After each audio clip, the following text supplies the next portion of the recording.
Hey guys, how's it going? Michael Troy here. Today we're doing a little retro review with Marvel Fanfare number 19. One of my favorite comic books was Cloak and Dagger, as you can see from this beautiful cover by Tony Salmons. You are in for an artistic treat, so subscribe to my channel if you haven't already. Hit that like button and let's get right into it. This is so much fun. This is such a great issue of Marvel Fanfare. Marvel Fanfare was like a anthology series back in the day that collected, a lot of times it was pinups, inventory stories, fill-in issues that weren't used, and early works of, artists that might not have been published, but sometimes they were more cohesive like this. This is an all Cloak and Dagger issue written by Bill Mantlo, who is like the main freaking Cloak and Dagger writer.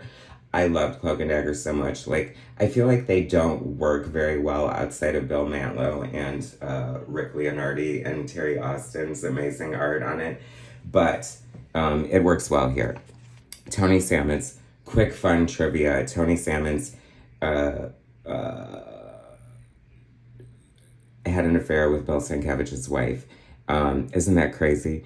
So, but I think Bill came out of it better at the end, so he did him a solid in a way. But I've kind of always loved his art, hated that aspect of it. I kind of remember his work on Night Mask and very little else, but definitely always enjoyed his art. I think it's perfect for like Cloak and Dagger. Bill Mantlo, writer, Tony Salmons, artist, Rick Parker, letters, Glynis Wein, colors.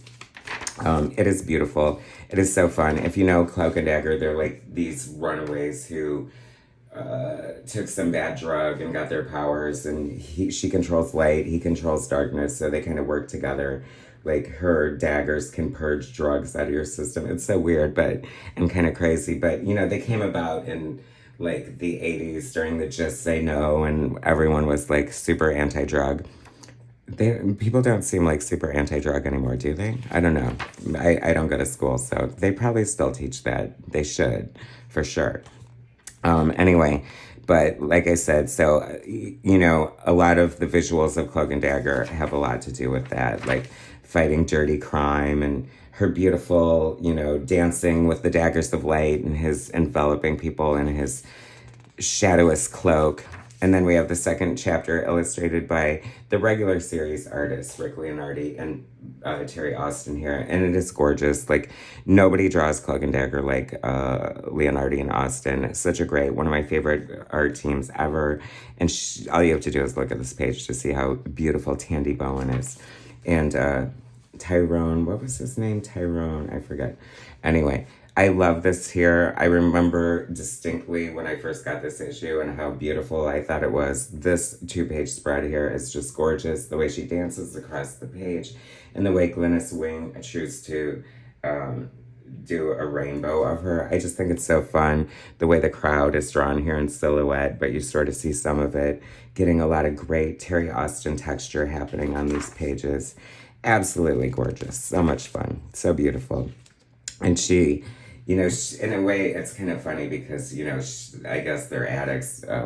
And then, in a way, Tandy's power is portrayed to be, like, kind of intoxicating to her. So it's almost a drug in itself. And so that's kind of wild. And they meet these seedy elements. It's very New York. I love it. It's giving me, like, that issue of the X-Men where Dazzler first appears kind of vibes artistically, if you want to know the truth. And then we have the last chapter illustrated by Carrie Gammill, the amazing legend Carrie Gammill. Such a great artist, and I feel like so a little far from my periphery. Like, I haven't read a ton of him. Like, I remember the Fantastic Four issue fill-in he did, and the cover for Marvel H Annual 1. I realized he was probably more of a DC artist, and that's probably why I'm less familiar with him. That said, his art is stunning, gorgeous, and it's no wonder he's a legend and people love his stuff. I just love it. Like, the way these three styles come together is just so good. She looks gorgeous there. It is really, he's a very classic kind of superhero artist, so it's kind of fun to see that all depicted here. Another great panel there. It's just such a great, solid, self-contained issue of Cloak and Dagger. Not a ton of pinups here. And, they are by the artists who created the work inside.